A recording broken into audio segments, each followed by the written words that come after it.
of our phenomenal viewers, listeners, and supporters. I am your host, Bree on a podcast, Bree Harris, and I am so excited to be here. If you're a new audience member, we are so grateful to have you. Welcome to another episode of Connected, where we discuss all things mental health, recovery, employment, and stories. Before we dive in, the show is sponsored by Contra Costa Health Services, John Muir Health Services. Today's guest is our former program director, who has since transitioned into her own private practice as a music therapist. She is a board certified with a Master's of Arts in Music Therapy from the University of the Pacific. She also holds a Bachelor of Music in Violin Performance from the prestigious NYU. Having started playing the violin at the tender age of 4, she grew up surrounded by music. Her late mother, an occupational therapist, played a crucial role in her musical development. Although, after the passing of her mother, her journey into music therapy was profoundly influenced by this personal loss. This was a moment that revealed the incredible healing power of music. Now, as the founder of Mount Diablo Music Therapy, she works with a variety of clients, including us here at Mental Health Connections. She spends an hour a week at Peer Connection Center using techniques like lyric analysis, music-based coping skills, and emotional regulation through song. She specializes in supporting those with mental health challenges, aging adults, individuals with Alzheimer's and dementia, and children with developmental disabilities. Join us as we dive into how music therapy can support mental well-being. Please join me in welcoming Claire Baffico. Oh, thank you. Wow, I do all that stuff? Yeah, wow. You did it. And you're going to do more. Oh my gosh. Thank you. I didn't realize I did all that stuff. Right. You just mentioned it. Until you put it all together, you're like, wow, that is my life story. And hearing it. Yeah. Good for you. Did I pronounce your last name correctly? It's Baffico. Baffico. I meant to ask you that before I did it on camera. But... You know, it's okay. I've been called worse. Okay. How are you feeling? I'm good. I'm good. I'm excited to be here. The old stomping grounds, you know, lots of familiar faces. So... warm welcome. It was good. Yeah. Claire, like I said, used to be our program director, and then she entered motherhood and said, you know what, I have a different calling, and that is fine too. And it happens. So, but we're still in good hands here at Connections House, and she does her thing, and she still works with us, like I mentioned in the intro. So we're going to roll into this episode. You all right? Yeah. Okay. Claire, yes. My first question for you is, can you start by sharing a little bit about your journey into music therapy? How did you become passionate about this field? Even though I kind of touched on it, but just give us a little more backstory. Sure. So as you mentioned, you know, my mom was like a huge significant role in my music development. I started playing violin when I was really little, and she came to all my violin lessons. She even learned the technique along with me so that when we got back home, I'd like have a practice buddy. Yeah. And so with her encouragement, I pursued violin performance as an undergrad at NYU. And then during college, my mom passed away, and that completely changed my trajectory in life. And during that time period, I came to know on a personal level the healing power of music. And I also realized that what I really love most is not playing music for people, it's creating music with people. So I decided I would go on to pursue a master's in music therapy. Because I really wanted to have a career where I could share my passion of music with others, but also help people harness the therapeutic effects of music that I knew to be true. All right, that was a good answer. I'm going to throw you off a little bit. Claire worked on SNL. I did. It was so funny when you guys were doing the 5, 4, 3, 2, 1 countdown into the episode. I was like, oh, this takes me back. Right. Yeah. It's all the same setup. How did did SNL have any kind of influence on what you do today or anything, or was that just like something that happened and it happened? No, of course. It was a part of, like, it came to me at a part in my development. It was so crucial, right? And such an amazing experience. How could it not impact you? Yeah. What I learned from that was that, you know, musicians who become really famous, like those on SNL, their minds live outside of the box most of the time, right? And sometimes same with people who have mental illness, right? Their minds live outside of the box. And it just went to prove to me that you don't have to take this like corporate lifestyle, right? You don't have to take the path that's most easily or most traveled. You can stick to who you are and actually be fantastic because the fact that you're outside of the box. And people, make a lot of money and are super popular. And I think that's what music has to offer is like people can they can relate to people on a different level through music. They see that you're living outside the box. They find that inspiring. They want to listen to you more. And that's really what I took away from my time at SNL is like, hey, it's cool to be outside of the box. And there are ways to channel that and still be successful and have people recognize that in you. Yeah. That's good. Thank you for pointing that out and saying and acknowledging that there is other ways for you to be successful and healthier ways for you to be successful. And it's okay that your mind thinks outside of the norm or what society deems is normal, like all of our brains work differently. I remember, so Pharrell had his Lego movie that talked about his life. And I remember him saying like, when I listen to music, I see things. And he was like, and then I met Chad and he's the same way. He's like, I thought everybody was like that. And it's just like, it's amazing how, just, like hearing about how people's different minds work, just to kind of bring it back. Yeah. I mean, music is like a multi-sensory experience, right? You're hearing it.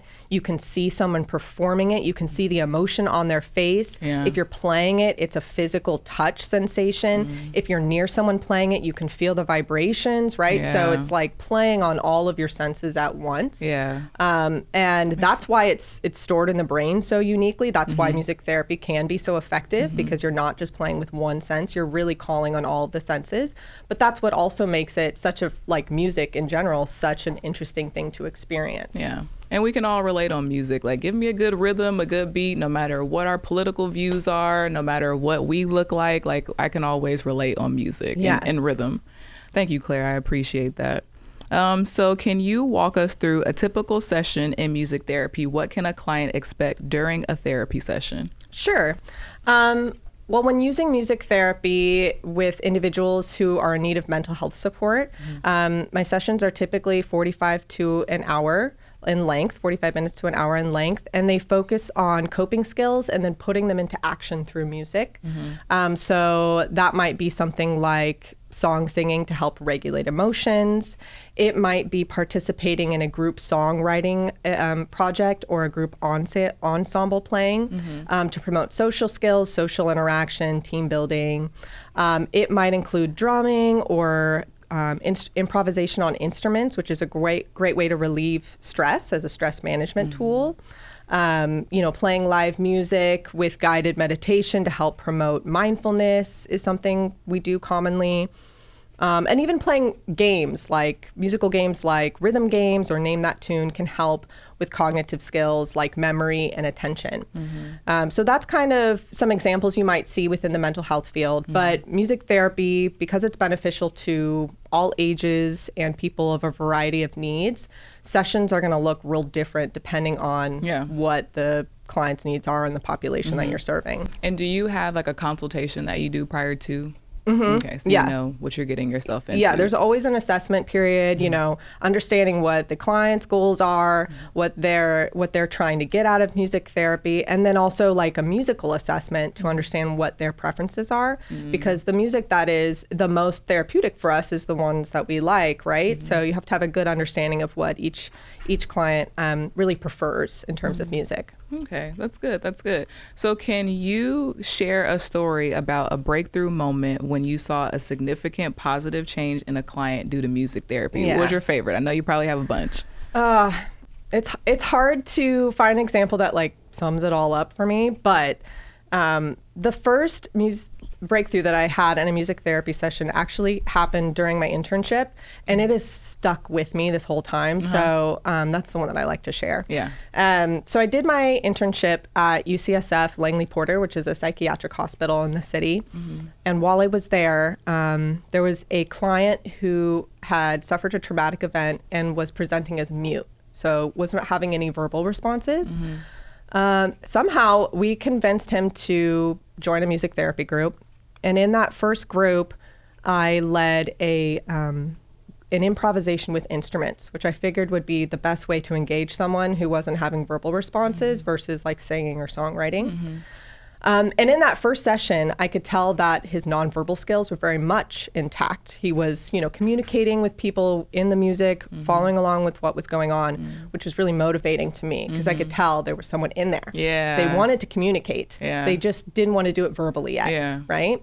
And I kind of forget, how many sessions it took or whatever, but at some point, I decided to do a song singing group with the hope that he would select a song that the group could then put a voice to for him or in honor of him. But to my surprise, the song Don't Fence Me In was chosen, and he started to sing. Oh. And it was like the most incredibly rewarding experience to hear his voice for the first time, Yeah. And what I love about that example is it really shows that music therapy has something special to offer in the music, right? Music becomes like the second therapist in the room. And because of the music, people are able to have breakthrough experiences that they might not be able to have with other therapeutic mediums. Yeah. Like, for example, traditional talk therapy probably wasn't going to be beneficial to this gentleman right off the bat, at least, because he wasn't having verbal responses. Right.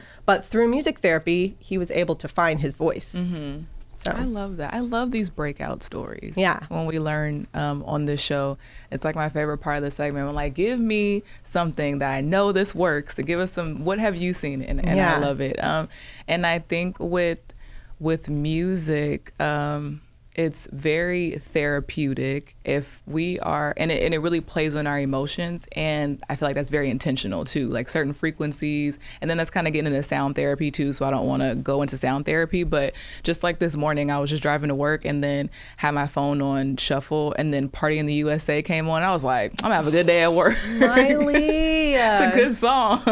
Gosh, it's a good song. And it's a fan favorite here at the Clubhouse. Every time somebody performs it, I perform it, they have a good time. Yeah. So it really brings people together, and it also is, I think, is another reason why we continuously do karaoke here, because it's such like a bonding experience. And you have some people who are older, us younger folks, and we know some of the old songs, so we're like singing, and it's cool. It's a good time. I love the camaraderie. Thank you for that answer, Claire. Of course. And you are really getting through my questions, so I really appreciate that this doesn't have to be a 2-hour podcast. So what are some common misconceptions about music therapy that you like to address? Yeah, well, you just mentioned sound therapy. So yeah, one of the misconceptions that I come across commonly is that music therapy and sound therapy are the same. Yeah. And while they both use sound and music in a healing fashion, they're actually two distinct fields, right? So music therapy is an active way to engage a client, and it uses, songwriting and active music making and song singing in a clinical sense. And then sound therapy is a more holistic approach.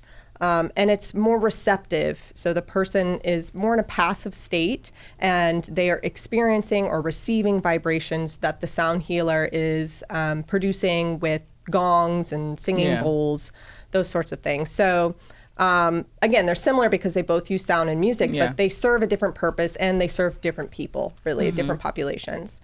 So that's one misconception. And then the other one that comes up commonly is that music therapy is entertainment, or listening to a song that makes you feel good is therefore music therapy. And while you just mentioned, listening to music listening is totally therapeutic, it's not necessarily music therapy, right? So music therapy is the clinical use of music interventions designed by a music therapist to fit someone's needs and goals. And so I think that misconception kind of misunderstands that music therapy is highly researched and it's highly intentional. And while music listening can be part of it, it's much more than that. That was a good way of putting it. Thank you. As you were talking, I still could not get my mind off of the gentleman who started singing. Do you know where he is today? I don't. Aww. But what's interesting, I don't think, someone else chose that song, right? I don't fully remember at this point I'm sure he had some sort of emotional connection to it, but even as you were mentioning, like people can rally around songs, and that song to me, Don't Fence Me In, is about not being stuck. And I imagine if you are not able to use your voice as you want to, you probably feel pretty stuck, right? You probably feel pretty fenced in. Yeah. So I think there was like an emotional attack, like it attacked an emotion that he identified with. Yeah. And then there's also something about that song, the way that the rhythm and the melody come together. It's hard not to sing along to. You know, it's one of those songs, if you sing the first couple of words, people are just going to start singing it, right? Yeah. It's like, don't fence me in, right? People can't just leave you hanging. I don't know that song, so I just left Claire hanging. Oh my God. Now It's I have to Roy listen to it. Rogers. It's an old classic cowboy tune. It's about like the beautiful landscape and just getting on your horse and just like walking amongst the landscape and not getting caught and put in jail by the authorities because you are a cowboy. I like that. We're playing that today, Billy G. I think it might be like California state song or something. That sounds very California. Yeah. Do you do anything, do you practice any music therapy with your daughter? Sometimes, yeah. We go to a Mommy and Me music class, and which is run by one of my friends who's a music therapist. So we do that together. But for me, as a therapist, I find it important to maintain that like boundary between me being your mom and me being your music therapist. That makes sense. Gosh, being a mom's complicated enough. I don't also need to be your music therapist. Yeah. But when I am preparing for sessions or trying out new instruments that I've gotten or things that I just want to understand more, I totally invite her in to do that with me. Yeah. Because it's fun just to explore with her and to see how someone else approaches things. So yeah, I can't tell you how many times I've like gotten a new instrument and then it's like, okay, but that's not for you. Sorry, we're gonna have to take that way at some point. I've introduced a problem, but it's great. It is super fun, and I can tell she is growing up with an appreciation and a love of music, which is all I want for her. Yeah. And I think I asked the question wrong. Instead of being her musical therapist, like, are you integrating music with her? And obviously. So thank you for clearing that up. Motherhood is hard. I'm struggling. I just want to throw that in there. Send help. You can edit that out. I just wanted somebody to hear my SOS. I got you, girl. I hear it. Yeah. Okay. Before we go off topic. So, what is one of the biggest challenges you face in your work as a music therapist, and how do you overcome it? Well, I think one of the biggest challenges, which probably a lot of professionals in mental health face, is burnout. Music therapists, they face physical and mental burnout. Like I just told you guys when I came in here earlier this week, I did several back-to-back sessions that were very heavily singing based, and I lost my voice. Like the next day I was like, I could not talk. Yeah. So if that's the physical toll that it's taking on you, that you lose your voice, like imagine what the emotional toll is, right? Whatever the mental toll is, it's the same. Yeah. So yeah, I think burnout is a big challenge. But one thing that I think is pretty unique to music therapists is the need for musical self-care. So a lot of people come to this career because they're passionate about music, because they're already musicians, and then that becomes their work, right? So all of that love and that energy goes into making music with other people, which leaves little for them to cultivate on their own. So the motivation to practice your own instrument or whatever it was that led you to this career all of a sudden isn't there anymore.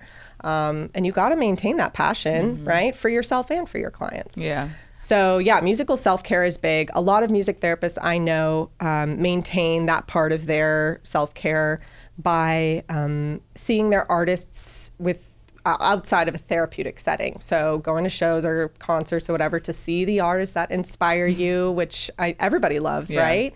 And for me, I think like part of my musical self-care is getting back to my classical roots. So I play with an all-female orchestra based in Oakland called Community Women's Orchestra, and then also maintaining a creative outlet outside of music too. So you know, it's just kind of like that theory that the more you're in motion, the easier it is, and so you have to maintain the music and the creativity in order to bring it to people. Yeah, that makes a lot of sense, and it's good to have like those boundaries, so you're not just music all the time, and knowing that you have boundaries for yourself and your own creative projects or passions or anything that you're working on, or an album that you might be writing and you haven't done anything because you're so tied up with your clients. Any kind of therapy, I feel like you can experience, any job you can experience burnout, to be honest, but therapy in general and working with people, because if you're a person who's an empath, or you just kind of feel, you know, the things that people are going through, you might take it home with you. And so it's good to have those outlets. And I can also relate as well, just since I started working here and I do podcasts for here, I don't do a lot at home, but it's also because I became a mom too. So it's like, you know, you just have to find a balance. But I recently started creating videos again and like kind of vlogging, and it's been like really fun. I'm like, you want to see my video? You want to see my video? So it's been cool, but it's just about finding a balance. I'm like, Billy, did you see my video I posted? Well, it's great because also, you know, as a mom, you want to make sure that you're maintaining that part of your identity so that, you know, your child can grow up and see the woman you are as a mom, but also all these other aspects of your identity. Yeah, and you don't want to get just swallowed in parenthood and motherhood. Our children are about 3 months apart, so me and Claire we're locked in. Yeah, we know what's up. We know what's up. Okay, so one of my last questions is, how do you see the future of music therapy evolving with new technologies and therapeutic approaches emerging? Well, I think that the future of music therapy is really poised for a lot of growth along with the way that technology develops. I mean, I think telehealth, like virtual and online sessions, has already broadened music therapy's horizons, like has brought music therapy to people who previously weren't able to access it. So the accessibility has just grown. I think that's a trend we're probably going to continue to see. I do think there's possibility for growth with music therapy within like mobile apps. I think about, what's that one called? Calm, or some of the other like meditation, self-help apps. I could see music therapists being employed with those apps to provide certain tracks, right? What else? Oh, yeah, like maybe even music therapy in the VR world. I think one of the biggest obstacles is like instruments are big and expensive.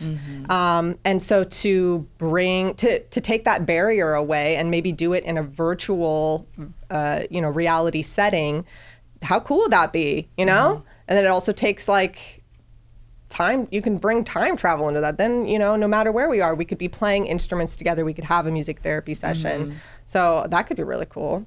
I love that idea. I'm glad that you brought that up, because we did an episode, I don't know if you've seen it or not, but we did an episode a few weeks ago with a man named Terrence Williams, shout out to Terrence, out of Florida, and he creates virtual reality sets for therapists or certain clients. So cool. And so that was really, really interesting, because I never thought of that approach with VR. I don't even know much about VR, to be honest, and I'm young. I don't know why I'm not keeping up with the times, but I didn't know anything about it, and so he kind of walked us through it. And I'm super visual, so I had to like see, and I watched previous episodes where he kind of talked about it, and I was like, okay, I can see how this is beneficial. But to be playing an instrument in VR sounds cool too. The possibilities are endless. To be honest. Well, Claire, we're about to wrap up. Is there any lasting things you want to let us know? You want to tell us? Where can we find you? Where can you be found? Well, I have a website. Yay! It's so cute, too. Thank you. It's called Mount Diablo Music Therapy.com. So feel free to visit me there. I've got, you can read a little bit about me, about the services I provide. Who knows? Maybe I can put this episode up and you can get, Is that cool with you guys? Cool. We love that. Promote each other. Yes, the cross promotion. Yeah, that's what a it's little all collaboration. About. So Mount Diablo Music Therapy.com. Right on. Claire, this was great. Thank you so much for joining us. It was so cool to have you back. I'm glad we got to this episode. Thank you for all of our listeners, supporters, and viewers. And we are out of here. See you. Thank you.